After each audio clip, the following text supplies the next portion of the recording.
Hey guys, it's Michael J. Let's try spinning. That's a good trick.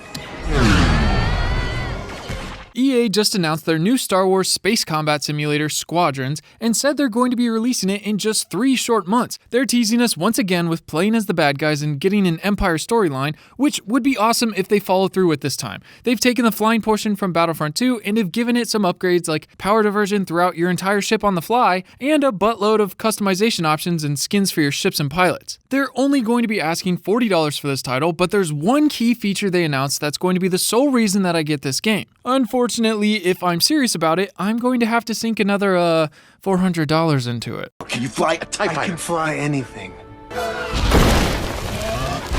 Yeah, that's going to be me and you in a few months. But first, we need to look at this and see if it's even worth the $40. What makes it different than space battles in Battlefront 2? And are they going to do the same thing and abandon it as soon as it gets a lot of players so they can go work on the next Battlefield flop? What can we expect from this game? Welcome back to the channel. If you're new here, be sure to subscribe so you don't miss anything. I'll be here every week making fun videos for you guys on all your favorite movies, TV shows, and even some games recently. And we've got a great community here. We'll actually be launching the channel's Discord in a few days, which I'm super stoked for, so make sure you don't miss anything. Now, we're going to jump right into the pool of EA's disappointments and look around to see if this game will be joining us anytime soon, or if it'll be staying on the shore of second chances. Because right now, we could really use a good game from EA to redeem themselves from abandoning all future production on Battlefront 2 right after they just got 4.4 million new players last month. We'll circle back to this because I've got some strong opinions here. But the team that was making Battlefront 2's campaign, while they were making the space missions, they thought it would be really cool if there was a modern Star Wars version of the 90s flight combat simulator games. Which sounds like a great idea,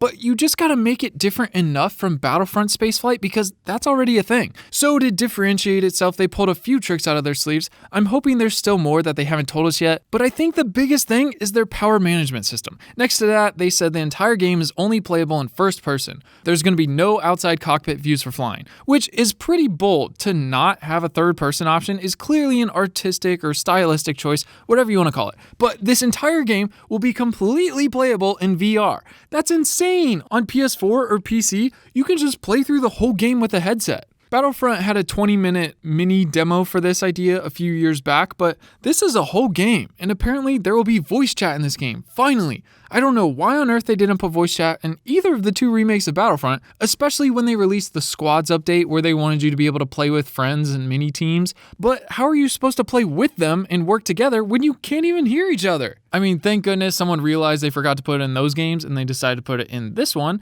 They're saying it's not going to be based around a 1v1 playstyle, but you'll need extra fighters and teammates by your side to do well, so team chat is a must. And it's going to have crossplay. Yes, this is so nice. I would have loved for Battlefront to have that. I currently have a copy that I play on Xbox One, a second copy on PC to play with my PC friends, and now I own a third copy on my PS4 to play with my friends on PlayStation. So extra. Thank goodness this game will have crossplay, especially with the option of playing in VR now. So sick. I can't wait to play with my friends. Maybe we'll have some community play nights too, so make sure you're subscribed so you don't miss them. Did you know on average only 8% of my viewers are subscribed? I mean, shout out to that 8% though, you guys are the best. And if you're part of the giant 90% that's not subscribed, what are you even doing? If you enjoy the videos and you want to support the channel so I keep making more videos, all you got to do is subscribe. Doesn't cost anything, but it helps me out a lot. I hope to at least see you guys in the next video because I've got some good ones coming up, but more on that later. Like I was saying, VR is going to be sick, but if you're like me and don't have a headset, you're going to have to sink around like $400 into it, because that's like the average price around the board. Plus, they announced it'll be compatible with joysticks, which is awesome. You can find that joystick I used when I was a kid to play Combat Flight Simulator with my grandpa for like $36 on Amazon, and right now there's no talks of DLC. Personally, I would love to see some prequel era ships. Those were some of my favorite, especially the Naboo starfighters. Those just looked so sleek, I would pay to fly around in one of those. But who knows, maybe they'll flat out just make it a sequel, kind of like what Starfighter and Jedi Starfighter did, but just different eras. I'm not sure if they'll be super tight if one day we have multiple era ships in the same game, if they'll let us dogfight different eras together. It's not a biggie though. But this game takes place right after Return of the Jedi, just like Battlefront 2's story did, and I'm really curious to see if they'll overlap or anything, because with Battlefront 2, we were an elite squadron who was in on the Emperor's secret plan in case he died, but with this, we're just a bunch of pilots fighting the New Republic, or what's left of the Empire. This is supposed to pick up a few months after, whereas with Inferno Squadron, you are on Endor and see the second Death Star blow up. But it definitely carries on past a few months, so they'll both be happening at the same time. Maybe we'll get to see a little bit more of Inferno Squadron. I'd love to see Iden Versio more. Maybe they could tie her in to help flesh out her story a bit. I think this will end up taking place around the same time that she defects to the New Republic. Even a little cameo would be nice. But you're going to be able to choose what side you want to play for during the campaign, and they're going to work hand in hand from a few months after the Battle of Endor, all the way leading into explaining how the Resistance won at the Battle of Jakku. But the prologue/tutorial actually takes place right after the first Death Star blows up Alderaan, which is so cool. That would be so neat to see from a different perspective. But honestly, the multiplayer is what's going to determine the longevity of this game. I'm still really looking forward to the campaign, but what's going to make or break this game is the multiplayer. They pushed the campaign so hard with Battlefront 2, along with the book release and all this hype around it, and then while it was good, to me, honestly, I was a little disappointed. It was advertised to be a different story than what we were used to being told. This was a story of the bad guys, and it starts right after the second Death Star and the Emperor all get blown up, and it really intrigued me right out of the gate. I was so happy to get a story about the bad guys and what's going through their heads after such a pivotal moment in the war. What are they going to do? But after going through the campaign, which was alright, I like the main character, but the story was just a little forgettable. I wanted to play through an Empire story, and we didn't really get that. We ended up fighting for the Resistance more than we got to be bad. With Squadrons, I want a solid Empire campaign. I thought we were going to get that with Inferno Squad, but no, we turned to the Resistance. I want some bad guy campaign where I can blast some rebel scum out of the skies. Just let me be a bad guy. But I think the ships will handle a lot differently than they do in Battlefront. The game looks absolutely beautiful. The trailer was gorgeous. Getting to customize everything from the pilot's appearance and their outfits to the ship's components like different weapons and shields and engines is going to be really cool. I can't wait to see more of Hera and her role in this story. EA just has another chance, another opportunity to prove themselves with this, and I'm really hoping we see something good. Their Star Wars license expires in 2023, so they still have a few more years to do something with it, but since 2013, all we've gotten is 2 Battlefront copies and Fallen Order. And now we've got Squadrons, which is like Battlefront, but only in space.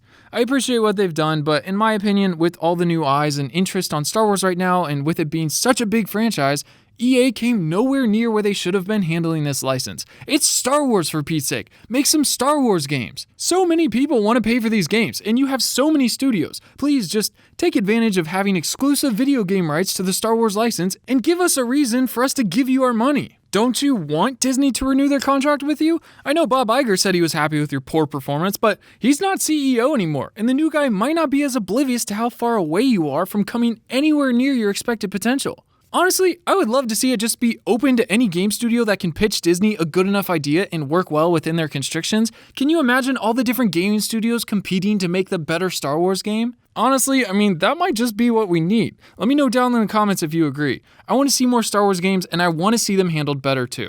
The microtransaction setback that they had with Battlefront 2 was so bad, and it hurt the game and EA so much, but to come back from that and gain 4.4 million active players the last 30 days is incredible. Absolutely fantastic to be doing this well 3 years later. So to hear that they pulled all the people that were working on Battlefront to go work on the next Battlefield game that could flop, like last time, hurts. They should be doubling down and using this newly found transparency they have with the community to make it an even better game and expand even bigger. Because you know what? It's pretty disappointing to see the game abandoned at the state it's in now, with how many players are asking for more content. There's so many big heroes missing from this game that the supporting community would be more than happy to pay for. For them to just drop it now is flat out stupid. We had a problem with them using their pay-to-win microtransactions at launch. We don't have a problem with cosmetic transactions as long as there's sufficient ones included with the base game. We would love it if you added some new characters and skins and just made them optional for $5. Do what Fortnite's doing. What about following their business model? Can you imagine if we even got a fraction of the skins and characters Fortnite got?